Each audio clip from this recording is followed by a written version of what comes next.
This video is for educational purposes only. I will assume no liability for how you choose to use the information contained in this video. Psalm 74, 1-23.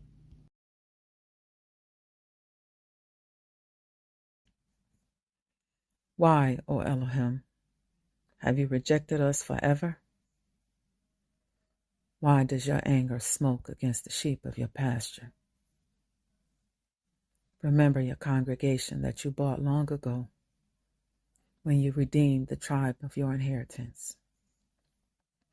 Remember Mount Zion, where you have dwelt. Lift your steps to the perpetual ruins, to all that the enemy has ruined in the sanctuary. Your enemies have roared in the midst of your meeting place. They have set up their signs for signs.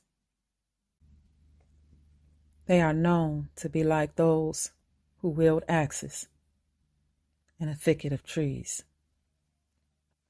And now, his carves work all together, they have smashed with the axe and hammer. They have set fire to your sanctuary.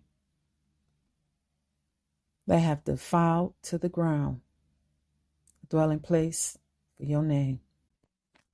They have said in their heart, we will completely oppress them. They burn all the meeting places of Elohim in the land. We do not see our signs, and there is no longer a prophet. No one with us knows how long. How long, O Elohim, will the adversary taunt?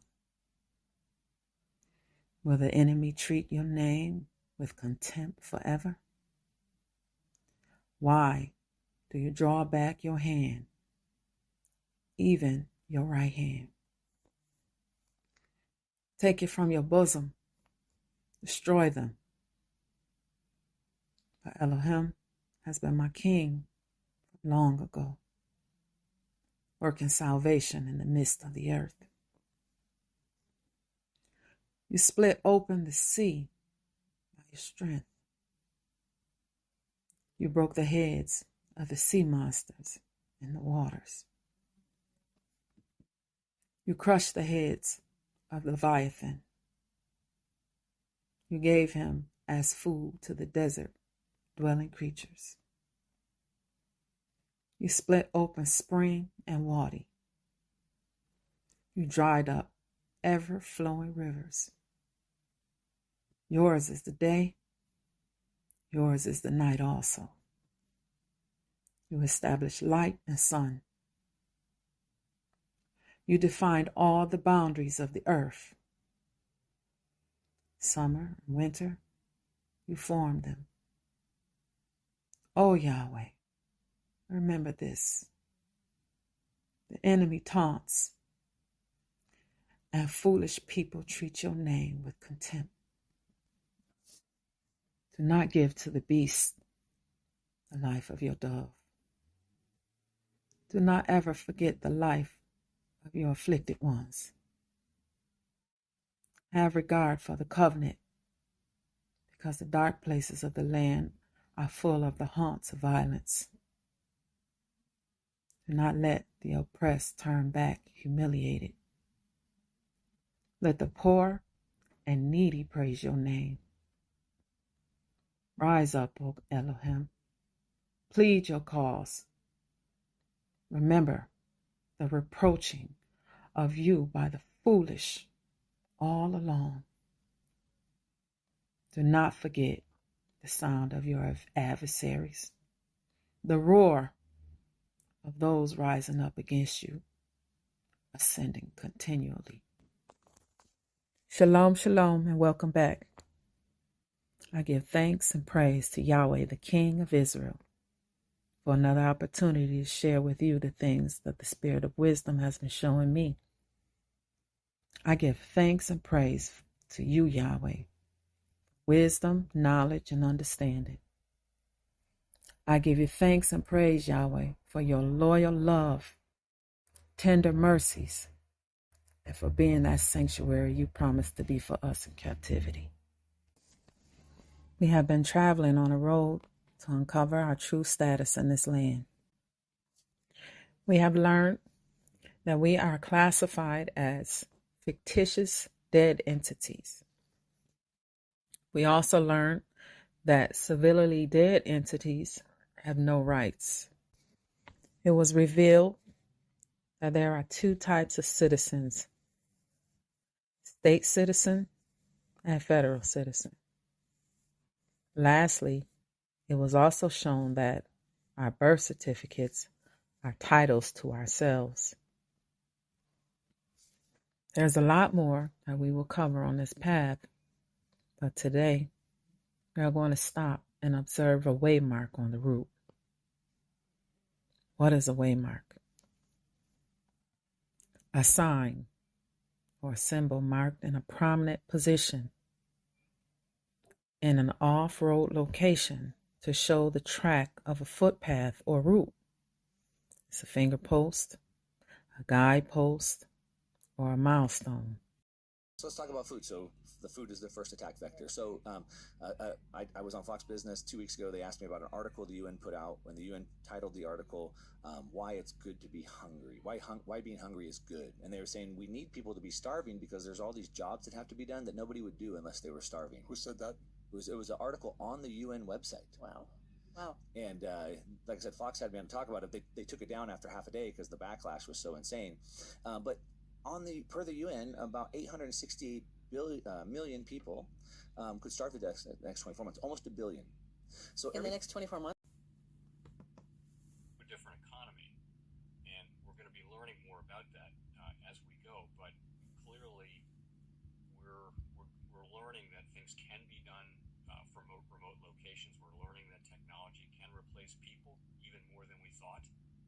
We're not going back to the same economy. We're recovering, but to a different economy, and it'll be one that is more leveraged to technology. And I worry that is going to make it even more difficult than it was for many workers.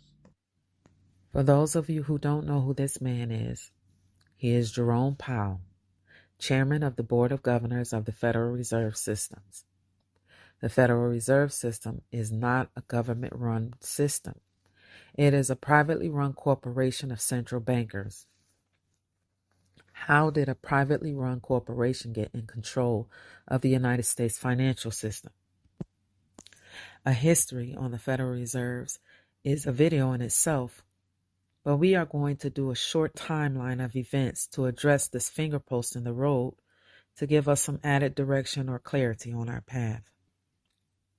In 1913, John Pierpont Morgan, yes, J.P. Morgan, Paul Warburg, a Phoenician or Venetian Jew from Germany whose family were prominent bankers in Spain and Germany, Bernard Mandis Baruch, and Edward Mandell House, the same man we learned was instrumental in pushing us on the birth certificate process, helped devise this plan that Warburg called the Federal Reserve System.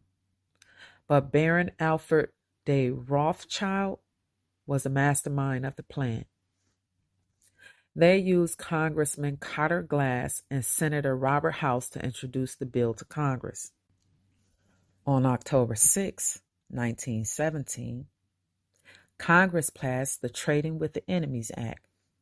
The purpose of this act was to define or regulate and punish trading with the enemy, and for other purposes.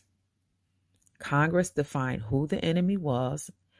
It also gave the government total authority over the individual defined as the enemy. In the definition of enemy, there was an exception in Section 2, Subdivision C. It was other than citizen of the United States. In Section 5B of the same act, it states that the president may investigate, regulate, or prohibit under rules and regulations as he may prescribe by means of licenses or otherwise any transaction in foreign exchange, export or earmarkings of gold or silver coins, bullion, or currency. Transfer of credit in any form other than credits relating solely to the transaction to be executed wholly within the United States. On March 9th, 1933, the Emergency Banking Act was passed. We just read in the Tradings with the Enemy Act of 1917, it was for enemies other than citizens of the United States. So in 1917, the war powers did not extend to citizens of the United States, and the government didn't have authority over the United States citizens.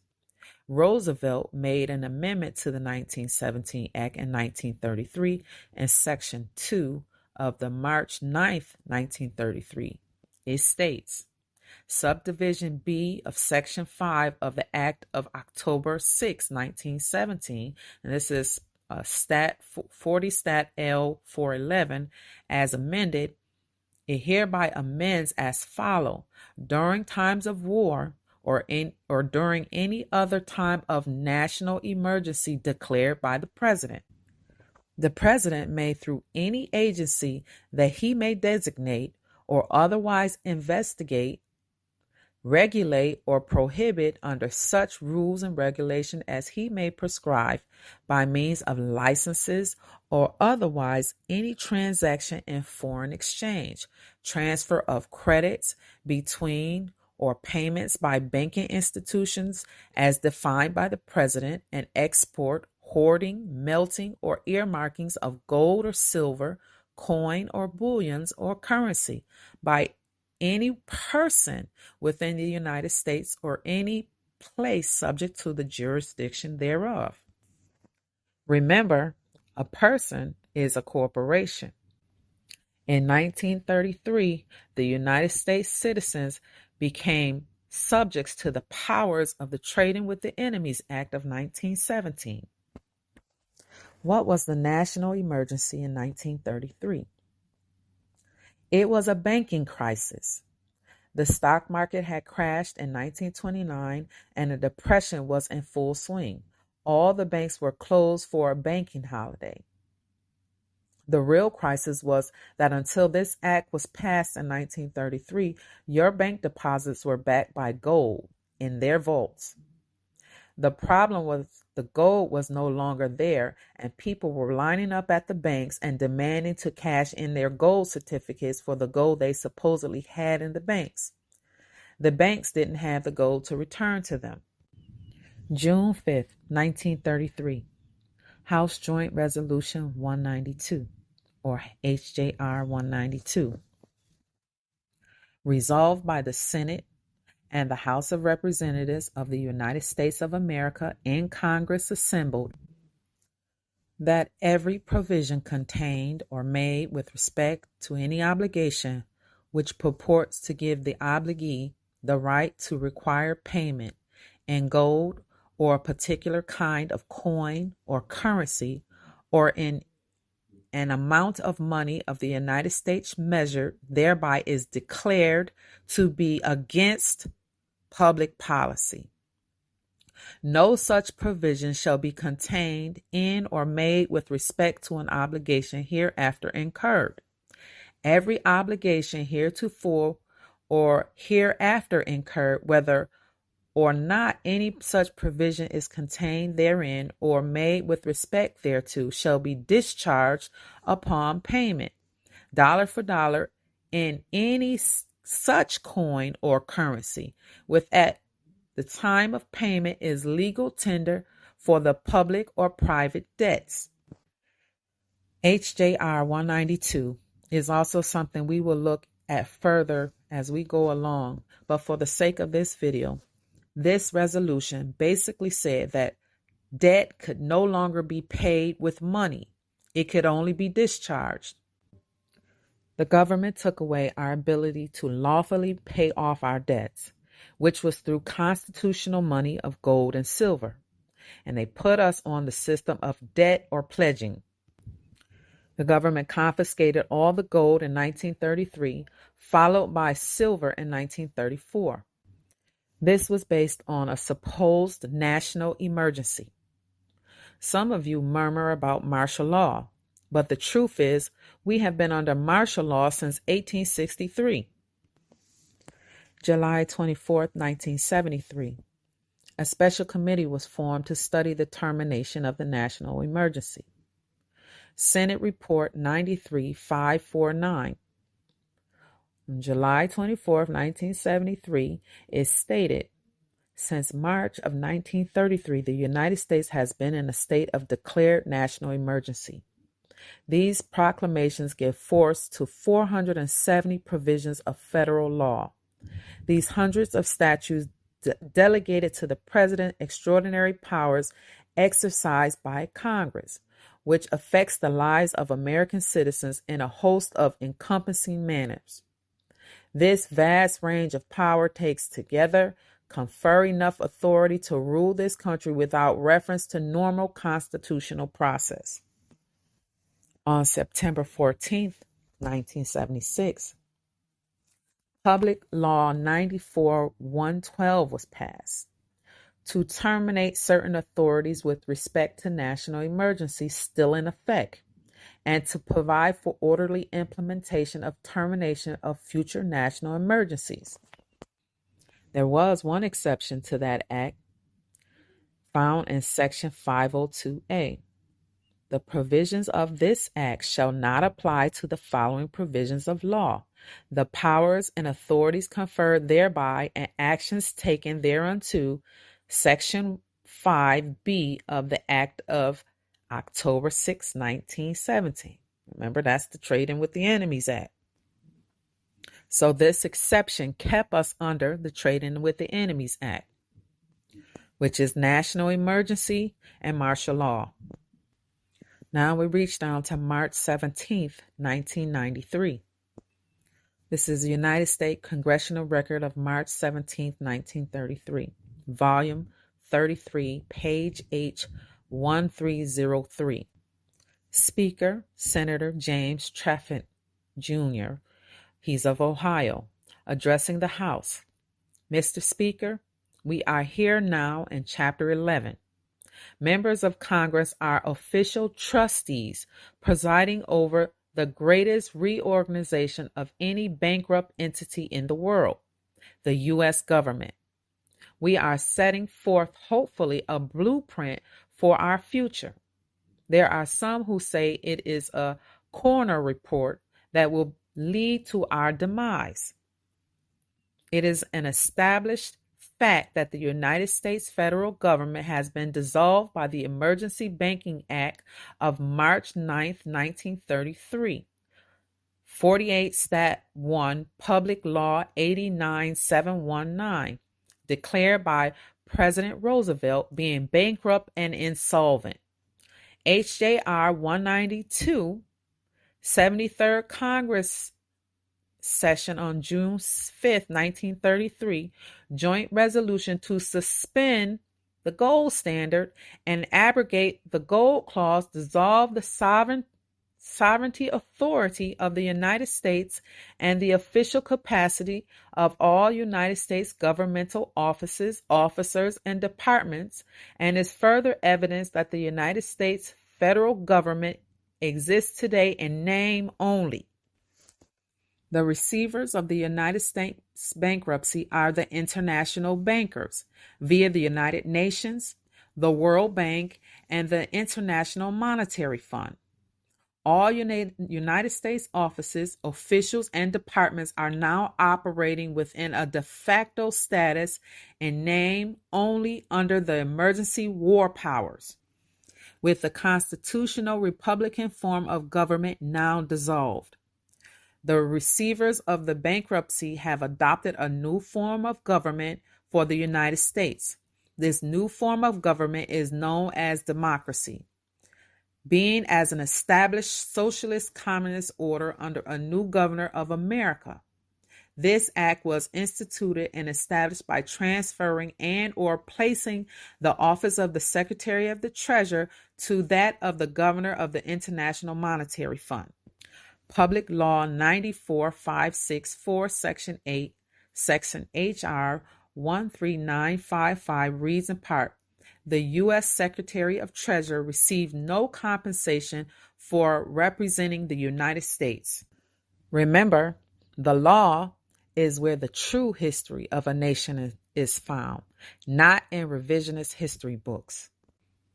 We never came out of bankruptcy. The United States of America is broke. Under international law, all commercial transactions are regulated by the government when under martial law. This commerce is regulated by way of licenses. This is why you need a license for almost everything. A license to drive, a license to marry, a license to fish. We are operating in commerce as corporations. The Federal Reserve notes prior to March 9th, 1933 were backed by gold. After March 9th, 1933, they became Federal Reserve banknotes and were emergency war scripts. The Federal Reserve banknotes were now backed by the assets of the banks. The assets of the banks are the mortgages held by the people on their property.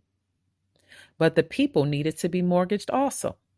This was done with the birth certificates. The Federal Reserve notes are backed by the full faith and credit of the United States. So where does the credit come from?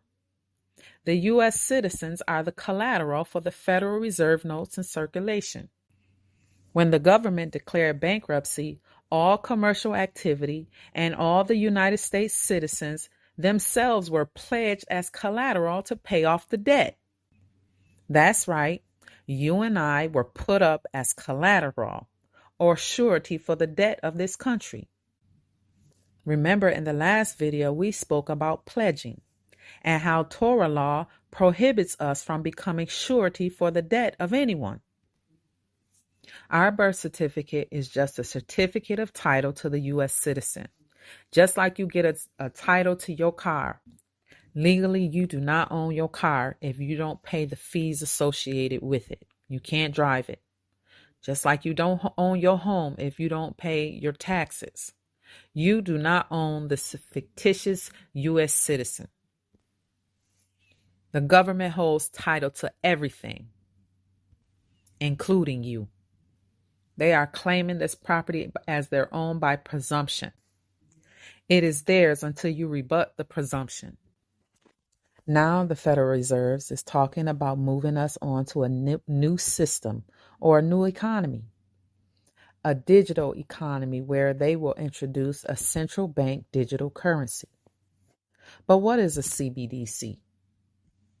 This new currency will be issued in the name of a national emergency. The central bank digital currency is a liability or a debt. The U.S. government, via the Federal Reserve, will try to get the United States citizens to enter back into a contract system of pledging via your acceptance of their universal basic income program. It is no secret that the United States owes money to China. The Fed and the United States owes gold to the Chinese Royal Red Dragon family. They are unable to repay. Since they are in default, the Chinese Red Dragon has taken ownership of the Fed and all its assets. It is the Red Dragon who has replaced the U.S. dollar with this new digital currency called the Reserve Note or the TRN, which will be backed by gold. The U.S. will no longer be the global reserve currency. There will be a basket of new global currencies, mainly backed by the yuan or the digital yuan. Along with this new gold-backed currency, we will get a new global leadership, and they will take the stage, and they're called the BRICS Alliance. You've been hearing a lot in the news about the BRICS. The BRICS is an acronym for Brazil, Russia, India, China, and South Africa. This is why you have been hearing global reset and currency reevaluation so much in the media. We are going back on the gold standard the United States Corporation took us off of in 1933. The wealth and the savings that many of you worked so hard for and thought you accumulated is about to be taken from you. You are being forced to start over. This is why their theme is, you will own nothing and be happy. In 2020, when the pandemic hit, the majority of us was taken by surprise. Many were frightened and dismayed by this plague. It didn't help that many of our enemies hyped it up by forced lockdowns along with mask mandates and jabs. The million-dollar question for those who claim to be keeping the law is, why wasn't the alarm sounded before that happened? Where was the warning that Yahweh promised his people according to what is written? Where was the voice of the prophet or the watchman? Amos 3, 1-7. Hear this word that Yahweh has spoken against you, O people of Israel, against the whole clan that I brought up from the land of Egypt. You only have I chosen of all the clans of the earth. Therefore I will punish you all for your iniquities. Do two walk together unless they have met? Does a lion roar in the forest when he has no prey? Does a fierce young lion cry out of his den unless he has caught something? Does a bird fall into a trapping net on the earth when there is no snare for it? Does a trapping net spring up from the ground unless it has certainly caught something? Or is a horn blown in a city and people not be afraid? Or does disaster occur in the city and Yahweh has not done it? Surely my Elohim does nothing unless he reveals his secrets to his servants, the prophets. A lion has roared. Who is not afraid? My Elohim Yahweh has spoken. Who will not prophesy? The so-called awakened Israelites claim that the covenant isn't broken. And there is some that even claim that this is our land. It is often echoed from them that all we need to do, according to Deuteronomy 31-5, is return to the laws of the covenant and keep the law. The curses will be overturned and we will be under the blessings promised in Torah. Deuteronomy 30:1-5. And then, when all these things come upon you, the blessing and the curse that I have set before you, and you call them to mind among the nations there where Yahweh your Elohim has scattered you, and you return to Yahweh, and you listen to his voice according to all that I am commanding you today, both you and your offspring, with all your heart and with all your inner self. And Yahweh your Elohim will restore your fortunes, and he will have compassion upon you, and he will again gather you together from all the peoples where Yahweh your Elohim scattered you there. Even if you are outcast at the ends of the heavens, even from there Yahweh your Elohim shall gather you, and from there he shall bring you back. And Yahweh your Elohim will bring you into the land that your ancestors had taken possession of, and he will make you successful, and he will make you more numerous than your ancestors. If their understanding of this law is true, and all we have to do is return to the law and keep them, why wasn't the alarm sounded by the priests against our enemies according to the covenant? Numbers 10:8-9.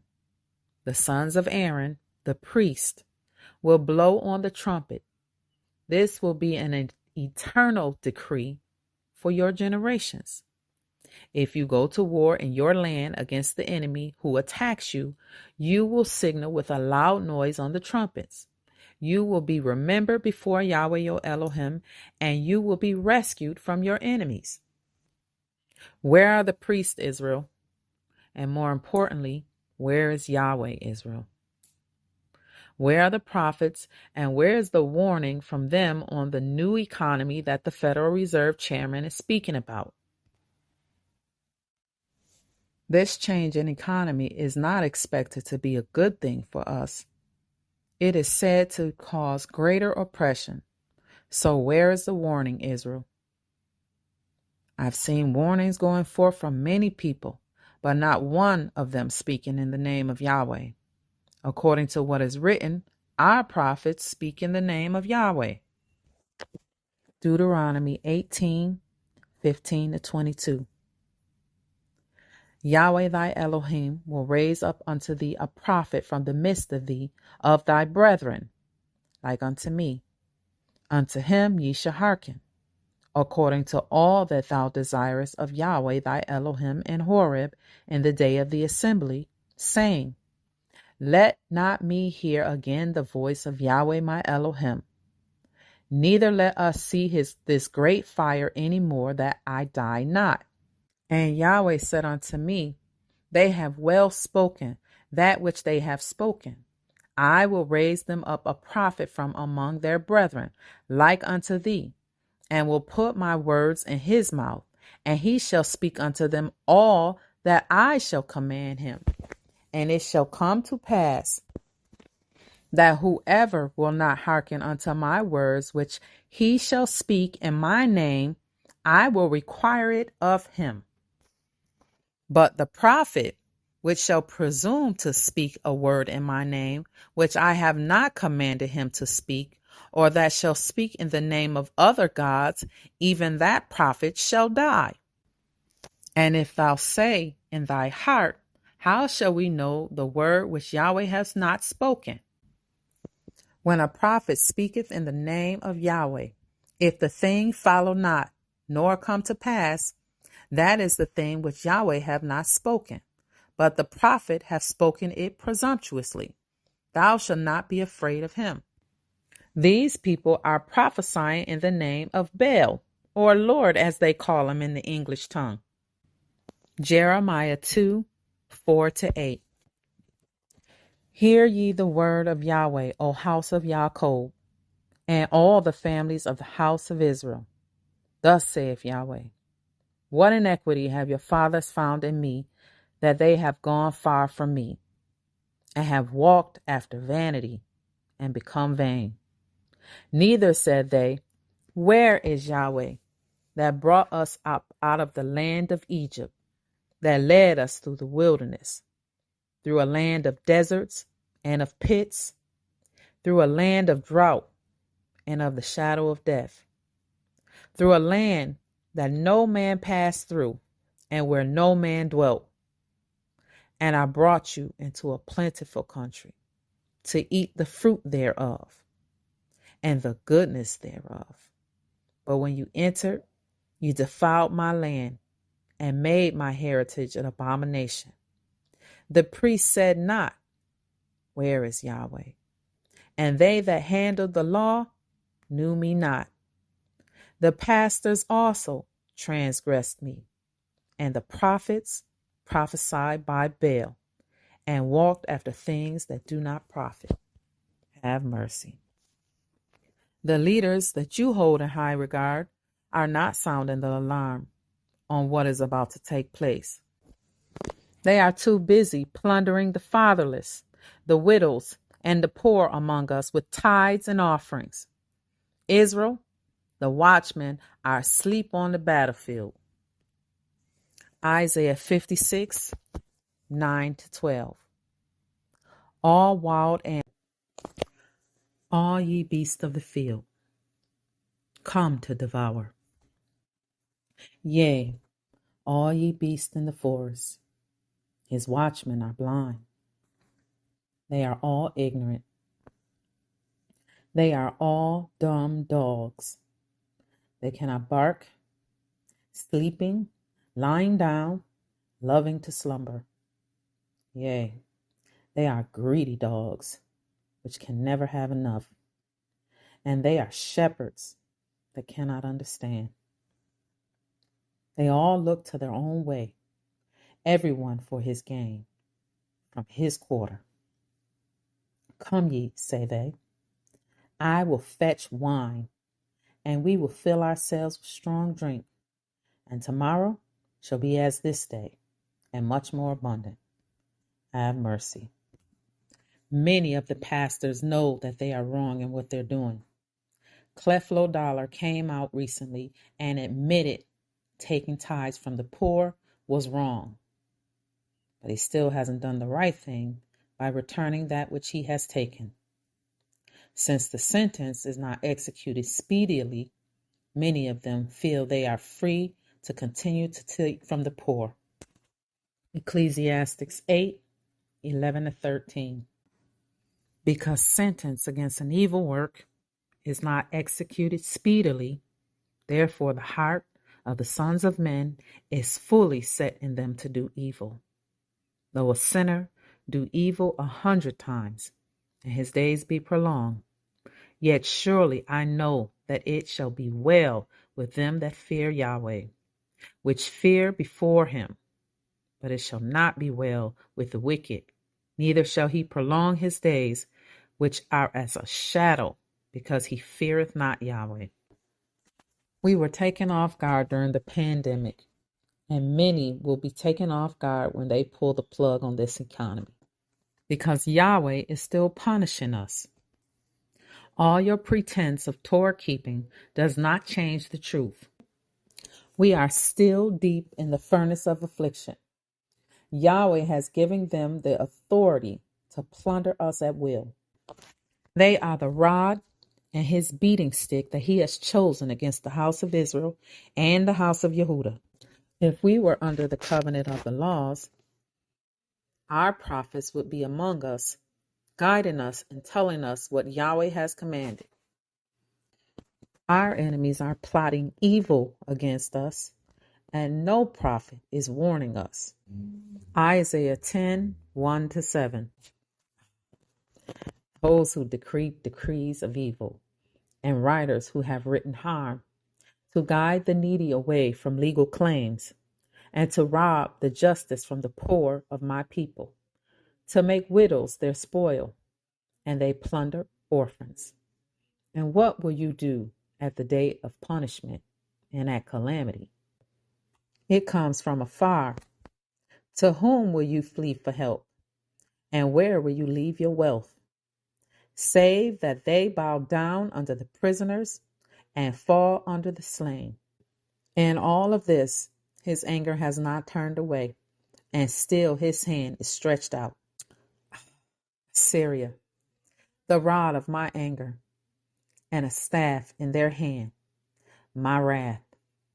I sent him against a Elohimless nation, and I command him against the people of my wrath, to capture spoil, and to carry off plunder, and to make them a trampling place, like the clay of the streets. But he does not think of this, and his heart does not plan this, for it is in his heart to destroy and to cut off not a few nations. Have mercy. If we were really under the covenant of the law, we would have received warning as a whole nation, and not one person here and there telling us we're going to a new economy. The powers that be are planning to take away what little resources you have. Their theme is you will own nothing and be happy. No currency, no cars, no houses, no jobs. Even the food you eat will be tracked. The elite, or those in governmental seats, are planning to move us from a paper currency to a digital currency. What does that mean to us? It means they will disrupt or destroy your current way of life. Some are even saying it will be worse than the Great Depression. There is nothing new under the sun. So this is not meant to scare you, but to prepare you.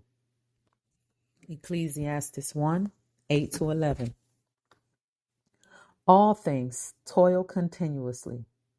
No one can ever finish describing this. The eye is never satisfied with seeing, and the ear is never filled with hearing. What has been is what will be. What has been done is what will be done. There is nothing new under the sun. There is a thing of which it is said, look at this. This is new. but it has already existed in ages before. There is neither remembrance of former generations, nor will there be remembrance of future generations. Since there is no new thing under the sun, let's see if we face the situation where the money failed and there were a possible famine in our history and how it was handled. Genesis 47:13-23. And there was no bread in all the land, for the famine was very sore, so that the land of Egypt and all the land of Canaan fainted by reason of the famine. And Joseph gathered up all the money that was found in the land of Egypt and in the land of Canaan for corn which they brought. And Joseph brought the money into Pharaoh's house. And when the money failed in the land of Egypt and in the land of Canaan, all the Egyptians came unto Joseph and said, Give us bread, for why should we die in thy presence? For the money faileth.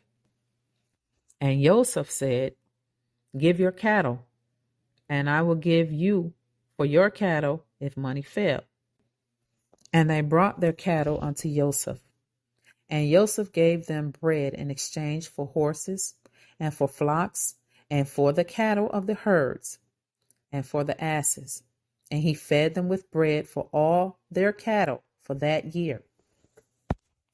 When the year was ended, and they came unto him the second year, and said unto him, We will not hide it from my Lord, how that our money is spent.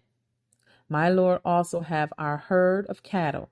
There is not aught left in the sight of my Lord but our bodies and our lands.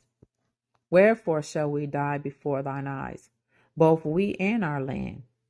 Buy us and our land for bread, and we and our land will be servants unto Pharaoh, and give us seed that we may live and not die, that the land be not desolate. And Joseph bought all the land of Egypt for Pharaoh, for the Egyptians sold every man his field, because the famine prevailed over them. So the land became Pharaoh's.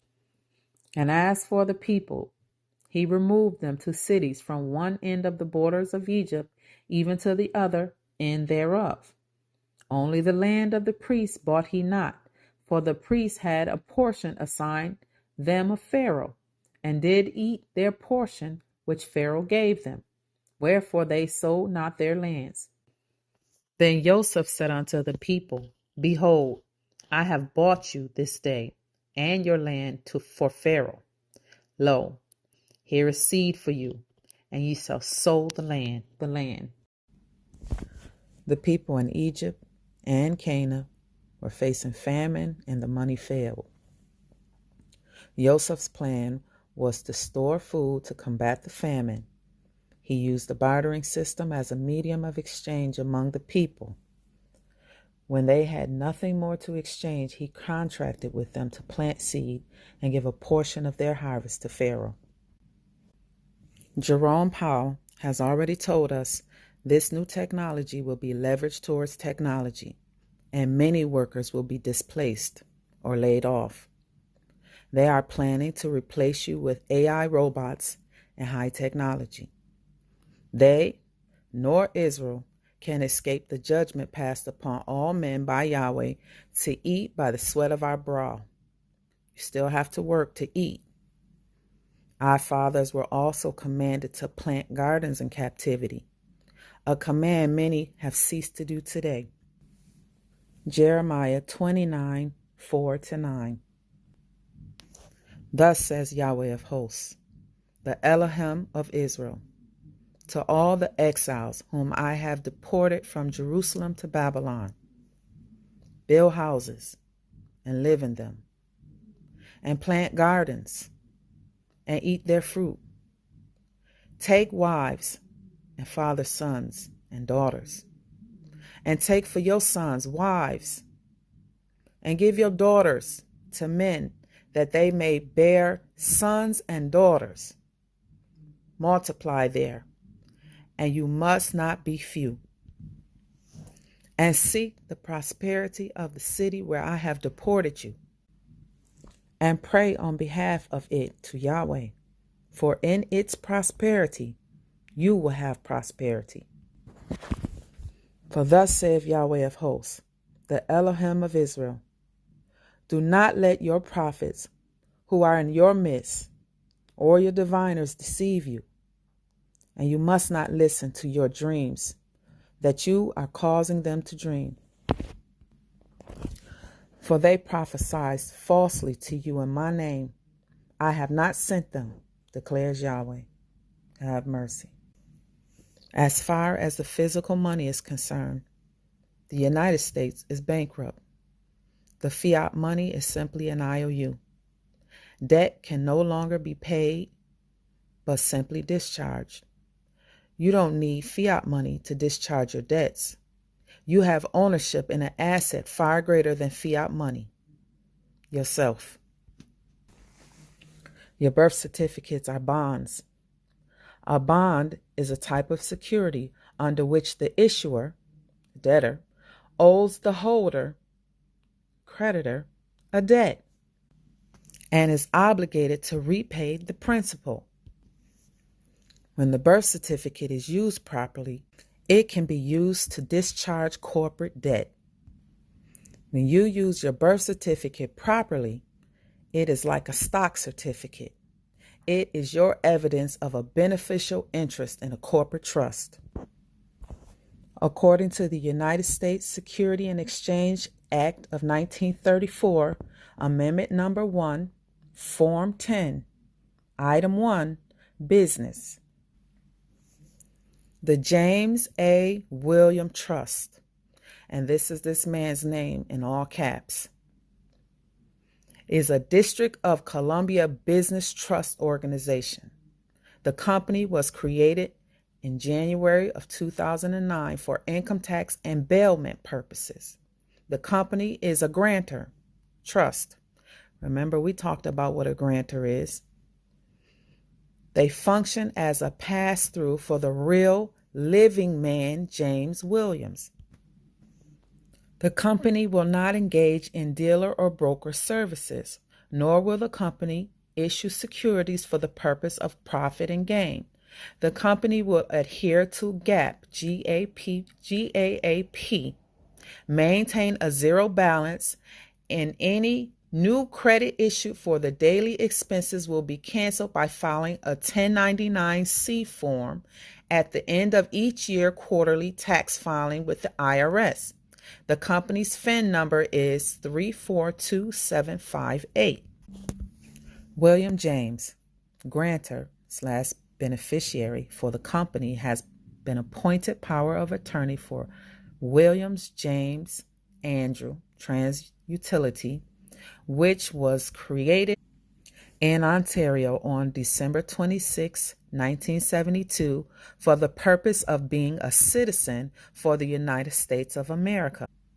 James William will engage in business and commerce as a principal and a surety for all governmental and non-governmental obligations, including all registered corporations on the federal and state level for the benefit of the United States of America.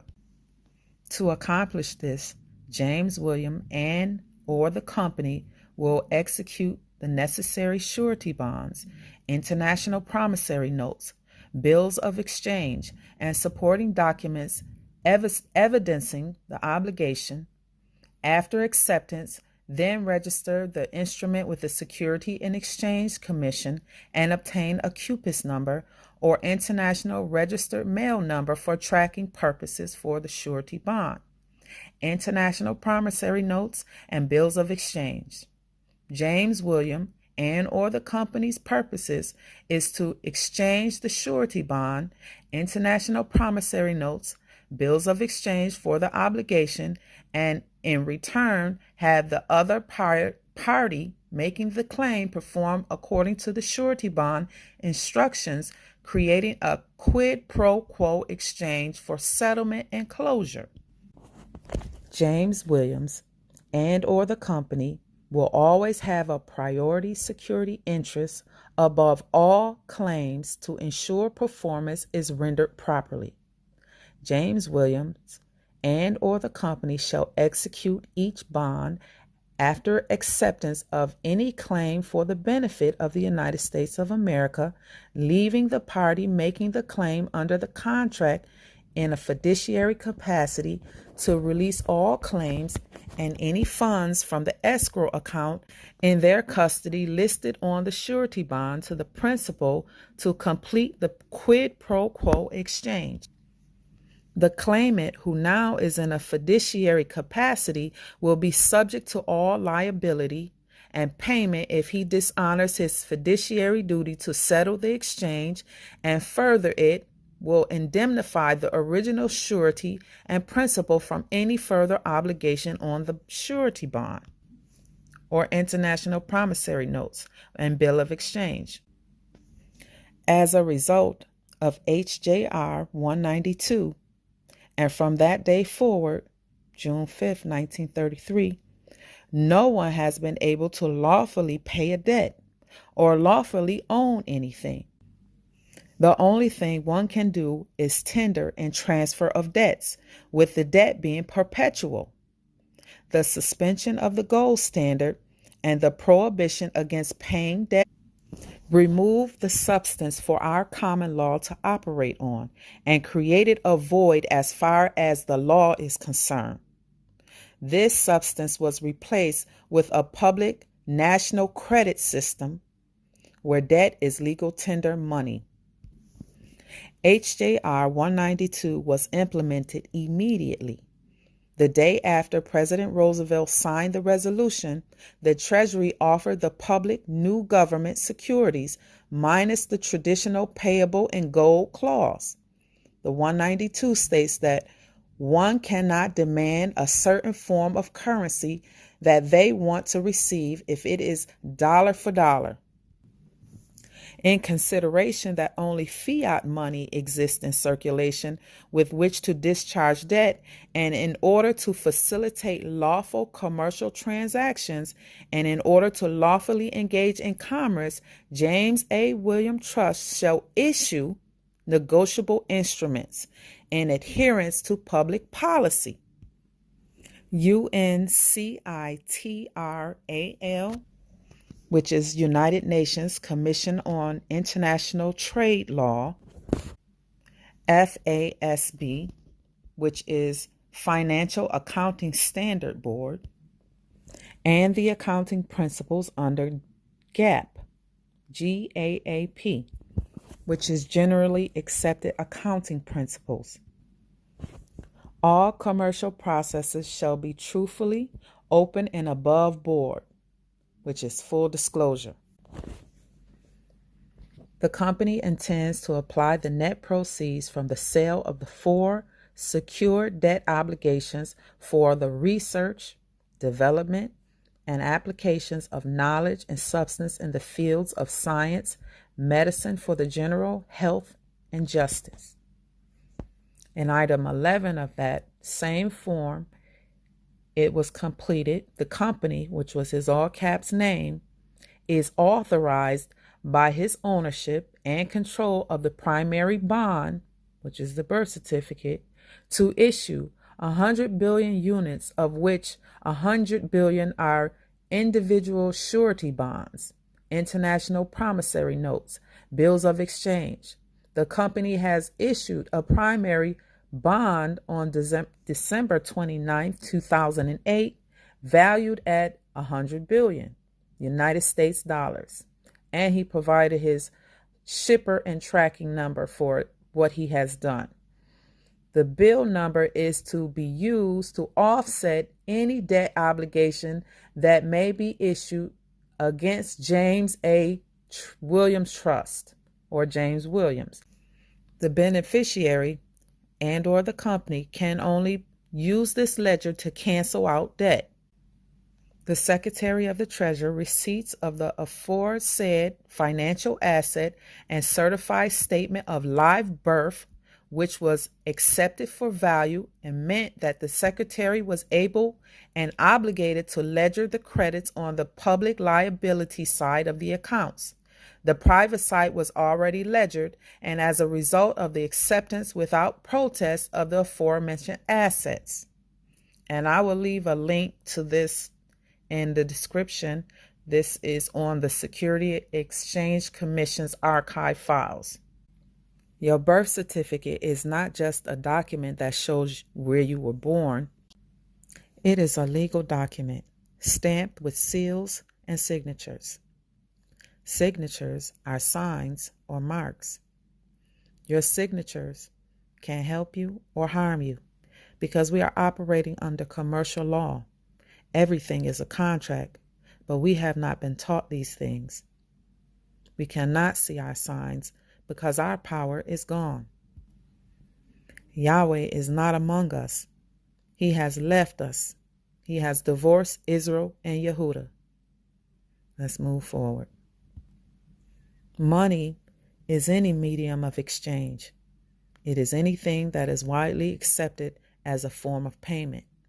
It has value because the importance that the people place on it is intangible. Paper money is just one of those mediums of exchange. Time, energy, and resources are other modes of exchange. Your labor or energy is money. Your time is money. Intangible, but still money. Money that the government has been stealing and laundering from you and the rest of the people and sending to other countries for years. They just signed a bill to send $1.7 trillion to Ukraine. Let's look at some examples of intangible money. John notices his neighbor has a bike that he wants, and he agrees to clean up his neighbor's yard and his garage for the bike. The neighbor agrees with him. John does what he says he's going to do, and the neighbor in turn gives him the bike. That was a medium of exchange. It was money. Here's another example. Mary braids Lisa's hair for 2 loaves of bread. The act of Mary braiding Lisa's hair is labor, is intangible.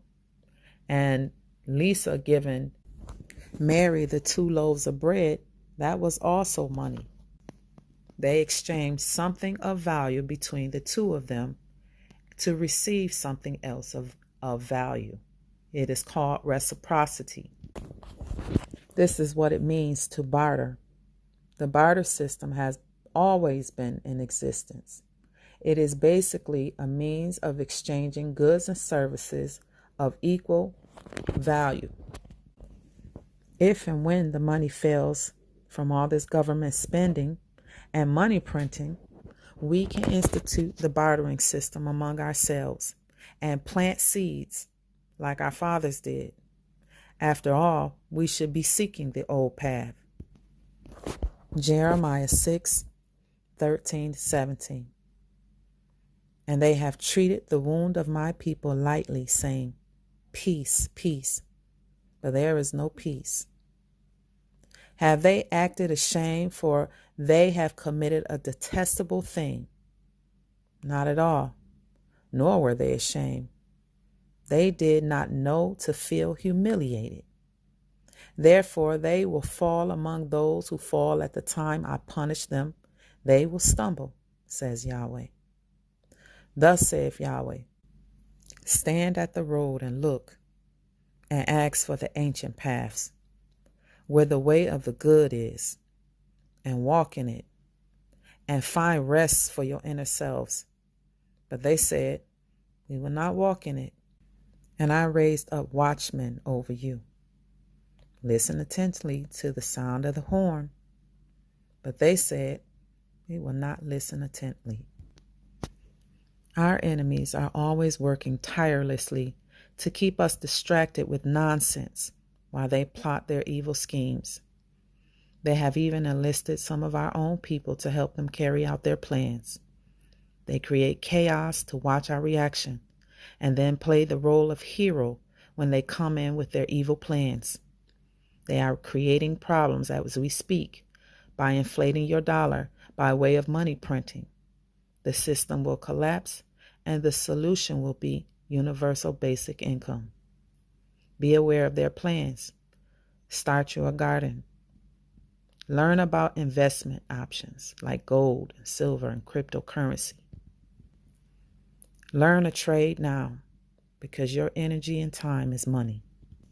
Shalom, shalom, and I hope you will join me for the next video.